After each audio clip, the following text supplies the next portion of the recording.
HAസും BHAസും ഒരുമിച്ച് ഉപയോഗിക്കരുത് എന്ന് ഞാൻ പറയാറുണ്ട്. പക്ഷെ അതേസമയം നമ്മൾ മിനിമലിസ്റ്റിന്റെയും ഓർഡിനറിയുടെയും ഒക്കെ പീലിംഗ് സൊല്യൂഷനകത്ത് HAയും BHAയും അതിലേക്ക് നമ്മൾ ഫേസ് വാഷുകളിലും ഇതൊക്കെ ഒരുമിച്ച് വരാറുമുണ്ട് അല്ലെ.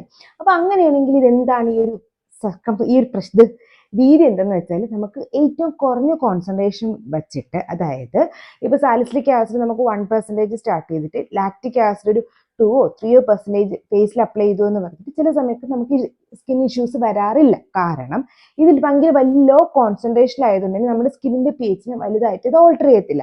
ഞാൻ എപ്പോഴും ഈ കാര്യങ്ങളെ പറ്റി പറയുന്നത് സ്റ്റാൻഡേർഡ് വാല്യൂസ് ആണ്. അതായത് നമുക്ക് നോർമലി ഒരു പ്രൊഡക്റ്റ് കിട്ടുന്ന വാല്യൂ അത് എപ്പോഴും 2% സാലിസിലിക് ആസിഡും അല്ലെങ്കിൽ 5 അതിന് എബോ ഉള്ള ലാക്റ്റിക് ആസിഡോ അല്ലെങ്കിൽ ഗ്ലൈക്കോളിക് ആസിഡോ ഒക്കെ ആയിരിക്കും. അപ്പൊ ബോട്ടിൽ കിട്ടുന്ന സാധനങ്ങൾ ഇത് നമ്മൾ ഒരുമിച്ച് ഉപയോഗിക്കുമ്പോഴാണ് നമുക്ക് ഈ സ്കിൻ ഇറിറ്റേഷൻസ് വരുന്നത്.